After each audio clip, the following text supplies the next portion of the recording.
नमस्कार, India voice देख रहे हैं आप और मैं हूं आपके साथ तुषार कुमार। तो बुलेटिन की शुरुआत करेंगे बड़ी खबर के साथ। मंत्री आलमगीर आलम को पीएमएल कोर्ट में होगी पेशी। ईडी के साथ कार्यालय से निकलते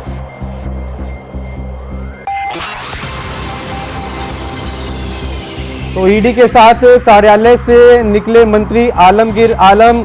ईडी की टीम अब कुछ ही देर में पहुंचेगी। तो बता दें कि इस समय की बड़ी खबर है कि ईडी की टीम जो है वो कुछ ही देर में पीएमएलए कोर्ट में पहुंच जाएगी और उसके बाद मंत्री आलमगीर आलम की सुनवाई होगी। आपको बता दें कि पीएमएलए कोर्ट में उनकी पेशी होनी है और ईडी की जो टीम है वो मंत्री को लेकर कोर्ट के लिए निकल चुकी है। कुछ ही देर में पेशी शुरू हो जाएगी। तो इसी खबर पर अजय कुमार पांडे हमारे संवाददाता रांची से हमारे साथ लाइव जुड़ चुके हैं। अजय, मामले में क्या सुनवाई हो सकती है? देखिए, अभी कुछ ही देर पहले ईडी की टीम ने मंत्री आलमगीर आलम को कोर्ट में पेश किया है और अभी सुनवाई चल रही है। तो आप देख सकते हैं कि जो लगातार जो कैश पिछले दिनों बरामद हुए थे 40 करोड़ से अधिक रुपये की जो बरामदगी की गई, उसी संदर्भ में पूछताछ की गई। पिछले 2 दिनों से लगातार पूछताछ की गई।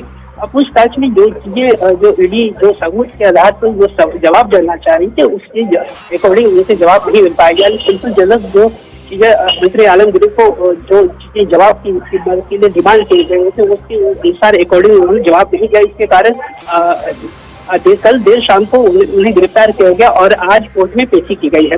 तो अभी वो कोर्ट में चूंकि सुनवाई चल रही है, अब कुछ देर के बाद फैसला क्या होता है ये देखने वाली बात है। लेकिन जो चीजें ईडी की तरफ से जो सूचनाएं आ रही हैं वो अपने दिनों के 7 दिनों के लगभग रिमांड ले सकती है पूछताछ के लिए और कोर्ट में जब गुहार लगा सकते हैं कि अब 7 दिन कोर्ट को निर्णय लेना होगा कि अब रिमांड की अवधि क्या होगी, कितने दिनों की होगी, या कोर्ट पर निर्भर होगा। लेकिन जो हालात जो सामने जो दिख रहे हैं इससे पूछताछ में चीजें ये चीज जरूर आएगी कि कई इससे तार जुड़े हो सकते हैं, यानी लंबी फरिश्त लिस्टें हो सकती है कमीशन खोरी को लेकर के।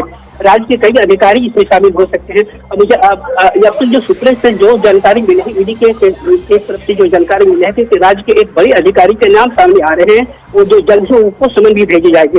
इसके अलावा जो आलमगीर आलम के जो उनके पुत्र हैं तनवीर आलम, वो उनकी भी उनको समन भी जारी किया जा सकता है। इसके अलावा जो राज्य के चीफ इंजीनियर है जो ग्रामीण विकास के हैं उनको भी समन भेजी जा सकती है। इस प्रकार से कई लंबी फरिश्त है लिस्ट में जो काले कारनामों में ये यानी काली करतूतों में वो शामिल रहे हैं। तो अब देखना पड़ेगा कि जांच की परत के बाद अब कौन से राज उगलाया जाएगा, कितने लोग इसमें शामिल होंगे, ये देखने वाली बात होगी।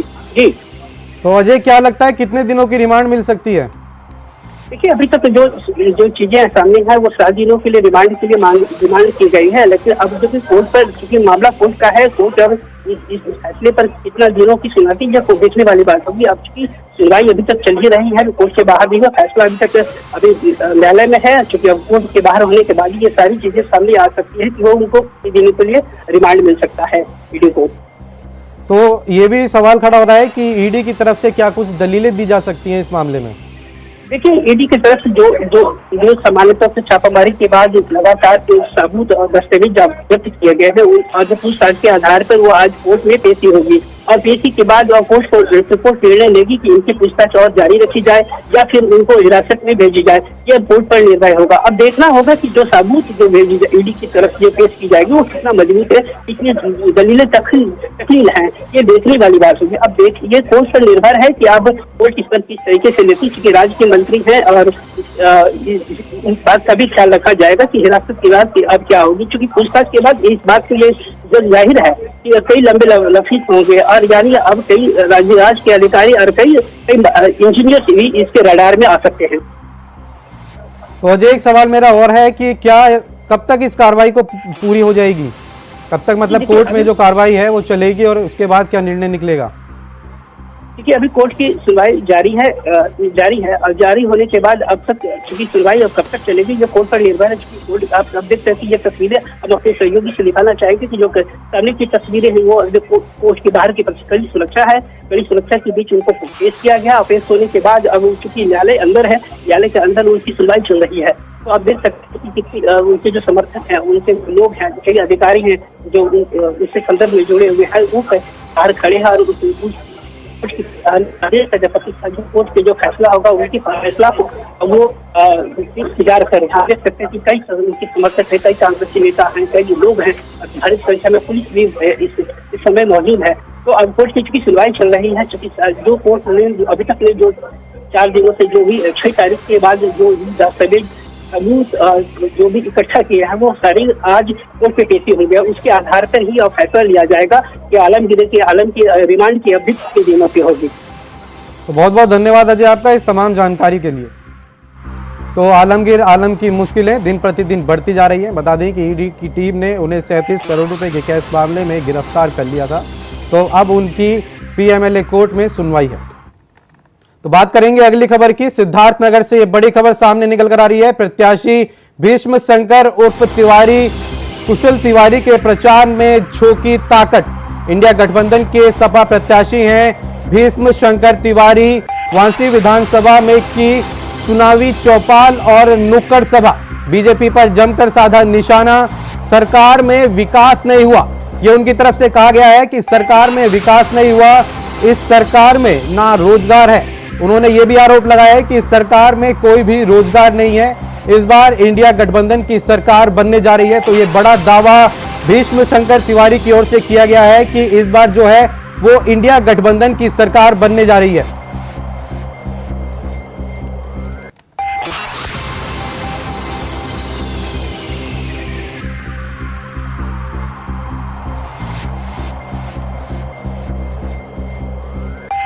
तो सिद्धार्थनगर से ये बड़ी खबर सामने निकल कर आ रही है। प्रत्याशी भीष्म शंकर उर्फ तिवारी कुशल तिवारी ने प्रचार में झोंकी ताकत।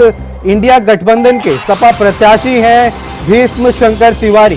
साथ ही आपको बता दें कि वांसी विधानसभा में उन्होंने चुनावी चौपाल और कई नुक्कड़ सभाएं भी की हैं। साथ ही उन्होंने बीजेपी पर जमकर निशाना भी साधा है। उन्होंने कहा है कि सरकार में कोई भी विकास नहीं हुआ है। साथ ही उन्होंने ये भी कहा है कि इस सरकार में ना ही कोई रोजगार है। साथ ही उन्होंने इस बार ये दावा भी ठोका है कि जो इस बार है वो इंडिया गठबंधन की सरकार बनने जा रही है। तो ये बड़ी खबर सिद्धार्थनगर से सामने निकल कर आई है।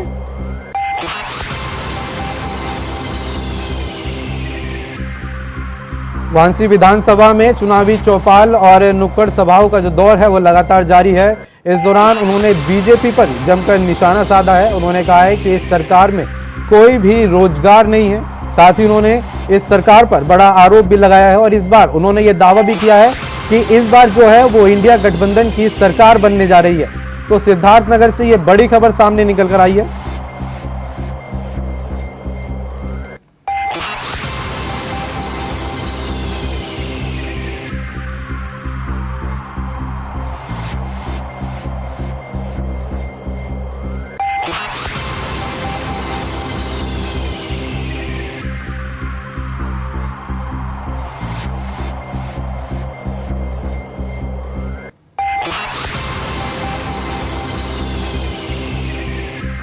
तो सिद्धार्थनगर से ये बड़ी खबर सामने निकल कर आई है जो हम आप तक सबसे पहले पहुंचा रहे हैं कि इस बार भीष्म शंकर तिवारी ने इंडिया गठबंधन की सरकार बनने का ये दावा किया है। साथ ही उन्होंने केंद्र की सरकार पर भी जमकर निशाना साधा है। उन्होंने कहा है कि इस सरकार में कोई भी रोजगार नहीं मिला है। साथ ही आपको बता दें कि वांसी विधानसभा में उन्होंने काफी चुनावी चौपालें और नुक्कड़ सभाएं की हैं। साथ ही उन्होंने बीजेपी पर जमकर निशाना साधा। उन्होंने कहा कि इस सरकार में कोई भी रोजगार नहीं दिया गया है और इस बार उन्होंने ये दावा ठोका है कि इस बार इंडिया गठबंधन की सरकार बनने जा रही है।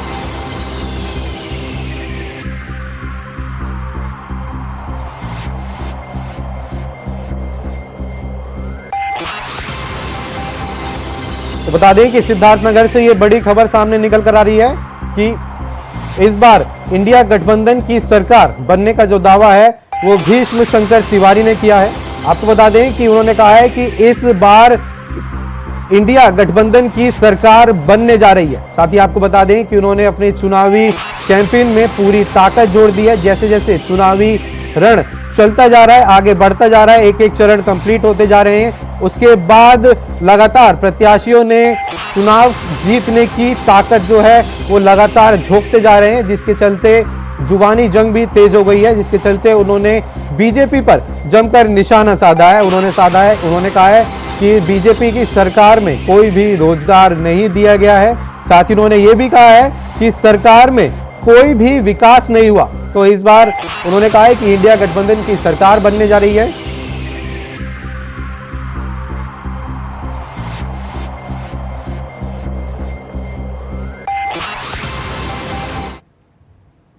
तो सीधा आपको हरियाणा ले चलते हैं, जहां पर सीएम पुष्कर सिंह धामी क्या कुछ कह रहे हैं, सुनिए।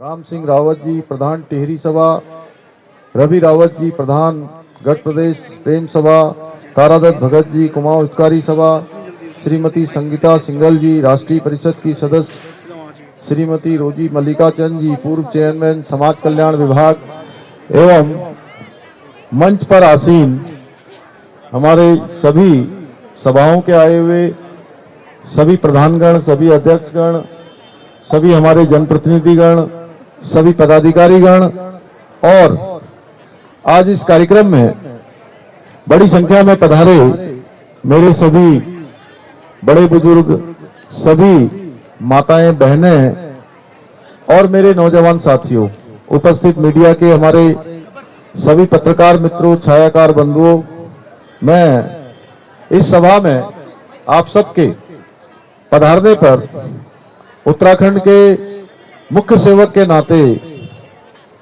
आप सबका अपनी ओर से स्वागत करता हूं, आप सबका अभिनंदन करता हूं, आप सबको प्रणाम करता हूं। देवभूमि उत्तराखंड की तरह ही यमुनानगर क्षेत्र के भी कण कण में भगवान शंकर का निवास है, भगवान का वास है।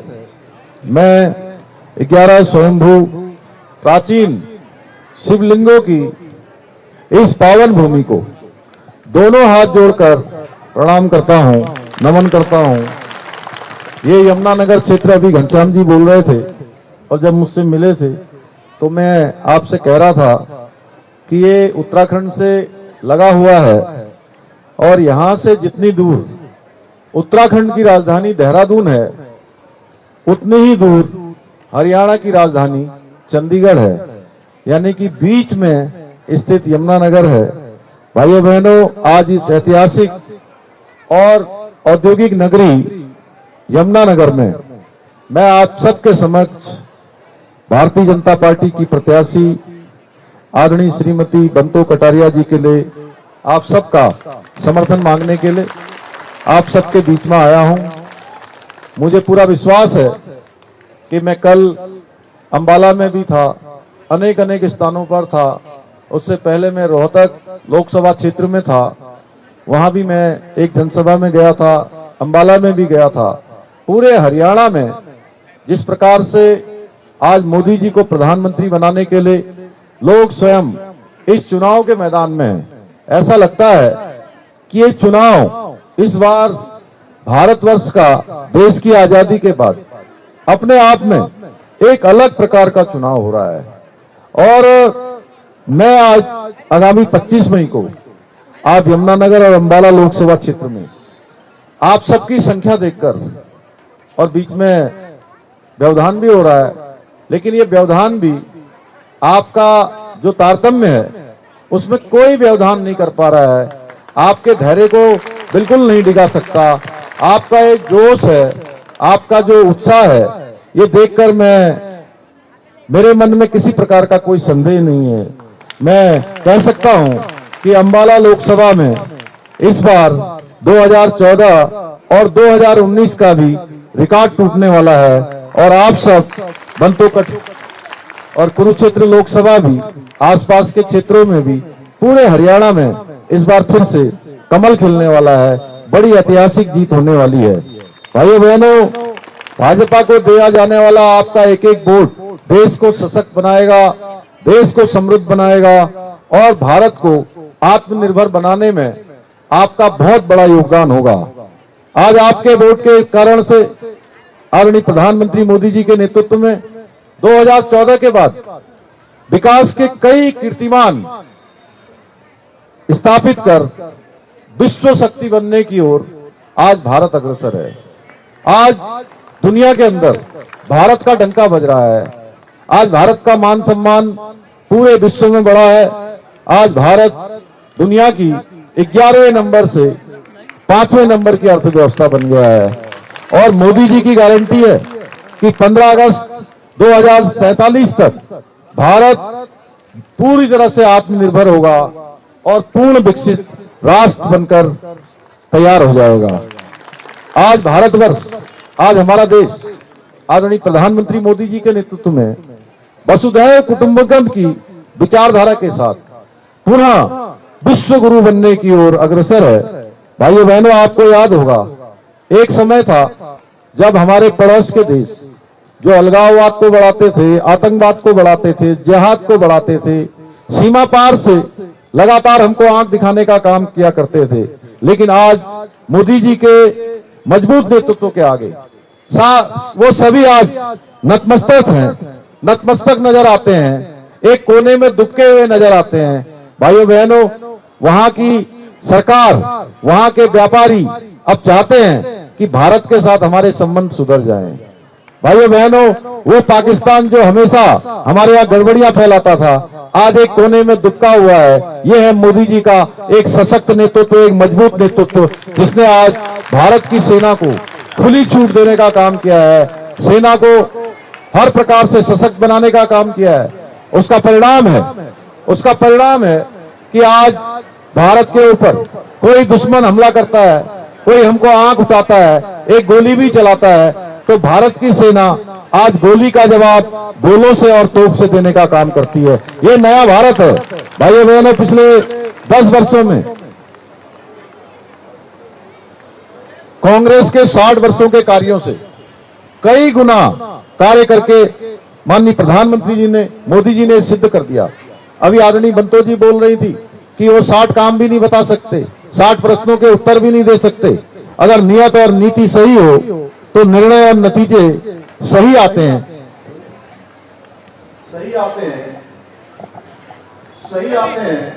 आज मोदी जी की सरकार startup India, make in India जैसी अनेक अभूतपूर्व योजनाओं को आगे बढ़ाने का काम कर रही है, जिसके कारण से आज भारत आत्मनिर्भर भारत बनने की ओर अग्रसर हो रहा है।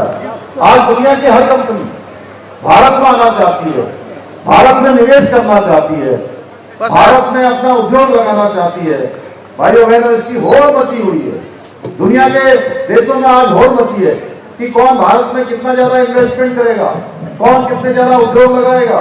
पिछले 10 सालों में भारत में 55,000 किलोमीटर नेशनल हाईवे बने हैं, 7 नए IIT बने हैं, 7 नए IIM बने, 15 नए एम्स बने, 390 विश्वविद्यालय और लगभग 700 नए मेडिकल कॉलेज खोले गए हैं। भाइयों बहनों, आज जिस प्रकार से विकास आगे बढ़ा है, विश्व स्तरीय expressway, ring road, highway, elevated road के साथ ही metro rail, mono rail, under water metro और वंदे भारत जैसी ट्रेनें, विश्व स्तरीय परियोजनाएं नए भारत की पहचान बन चुकी है। भाइयों बहनों, बीते 10 वर्षों में 2 गुना से ज्यादा हवाई अड्डों का निर्माण हुआ है। अंबाला में भी, कल मैं अंबाला में था, जल्दी ही अंबाला में भी हवाई सेवा की शुरुआत होने वाली है। यही नहीं, आदरणीय मोदी जी ने देश के 140 करोड़ देशवासियों को अपना परिवार मानकर प्रत्येक व्यक्ति के उत्थान के लिए समर्पित होकर कार्य किया है। एक पल भी रुके नहीं है, एक क्षण भी रुके नहीं हो। गर्मी हो, सर्दी हो, बरसात हो, चाहे कोई कालखंड हो, हर कालखंड में उन्होंने देश को आगे बढ़ाने का काम किया है। भाइयों बहनों, अरे उससे बंद है, बंदो जी ने बताया माइक निकालिए मत, माइक मत निकालिए उसके अंदर से। चल रहा है। अभी बंदो जी ने बताया कि मोदी जी के कार्यकाल में किस प्रकार से इज्जत घर बने हैं स्वच्छ भारत मिशन में, जन धन योजना, मुद्रा योजना, प्रधानमंत्री आवास योजना, उज्ज्वला योजना, किसान सम्मान निधि योजना, हर घर से जल जीवन मिशन, आयुष्मान भारत योजना। आयुष्मान भारत योजना ने तो गजब कर दिया। देश के प्रत्येक व्यक्ति के लिए 5 लाख रुपए तक की इलाज की गारंटी सुनिश्चित कर दी। इसी प्रकार हमारी मातृशक्ति को, महिलाओं को आगे बढ़ाने के लिए जहां उन्होंने संसद के अंदर नारी शक्ति बंधन विधेयक पारित करके महिलाओं का हर क्षेत्र में प्रतिनिधित्व सुनिश्चित कर दिया, विधानसभाओं में, लोकसभाओं में हर जगह 33% की उनकी उपस्थिति को भविष्य के लिए सुनिश्चित कर दिया। वहीं लखपति दीदी योजना तथा प्रधानमंत्री गरीब कल्याण योजना जैसी अनेक योजनाओं के कारण से देश का हर व्यक्ति आज लाभान्वित हुआ है। हर व्यक्ति के जीवन स्तर को आगे बढ़ाने का काम मोदी जी के नेतृत्व में भारत की सरकार ने किया है। इसके साथ साथ देश के अंदर अनेक बड़े डिसीजन लिए गए हैं, ऐतिहासिक निर्णय लिए गए हैं। उसमें सीएए का कानून हो या जम्मू कश्मीर से धारा 370 का खात्मा हो या हमारे आराध्य देव प्रभु श्री भगवान राम का अयोध्या में मंदिर का निर्माण हो,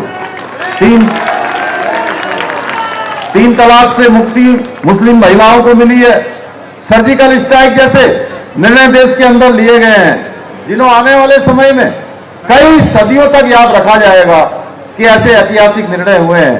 इन अभूतपूर्व निर्णयों की वजह से आज ये उद्घोष हो रहा है। हर जगह लोग कहते हैं, मुझे चुनाव के संबंध में देश के अनेक राज्यों में जाने का अवसर मिला है।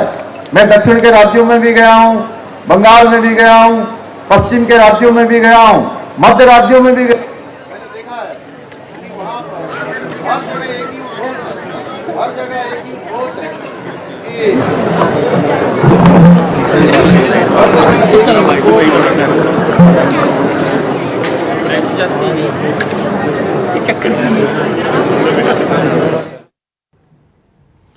तो जैसा कि आप सुन रहे थे, हरियाणा से उत्तराखंड के मुख्यमंत्री पुष्कर सिंह धामी को, जो कि बीजेपी प्रत्याशी बंतो कटारिया के पक्ष में चुनावी जनसभा को संबोधित। पूर्व हो, पश्चिम हो, उत्तर हो, दक्षिण हो, कश्मीर से लेकर कन्याकुमारी, अटक से लेकर कटक तक एक ही उद्घोष गूंज रहा है कि मोदी है तो मुमकिन है। भाइयों बहनों, मोदी है तो मुमकिन है। ऑलरेडी मोदी जी के मार्गदर्शन में देवभूमि उत्तराखंड के अंदर भी अनेक ऐतिहासिक निर्णय लिए गए हैं, जो उत्तराखंड को एक बेहतर और श्रेष्ठ राज्य बनाने का मार्ग प्रशस्त।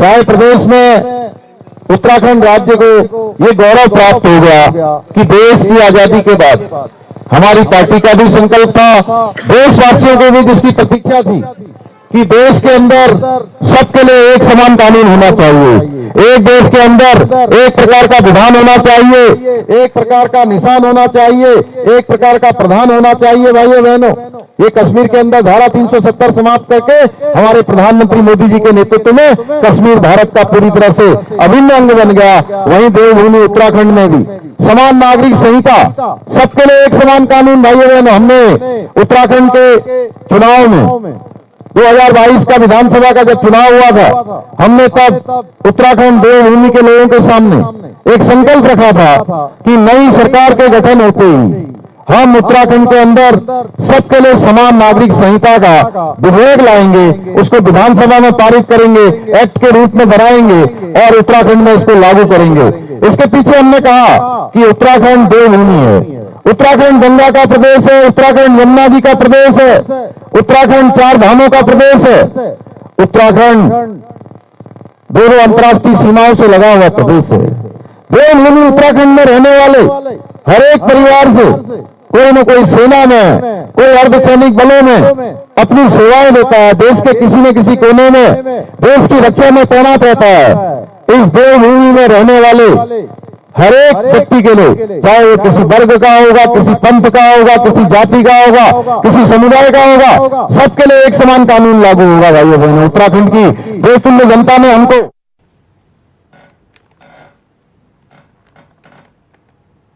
तो आप हरियाणा से उत्तराखंड के मुख्यमंत्री पुष्कर सिंह धामी को सुन रहे थे। फिलहाल के लिए इस बुलेटिन में इतना ही। देश और दुनिया की तमाम बड़ी खबरों को जानने के लिए बने रहिए इंडिया वॉइस के साथ।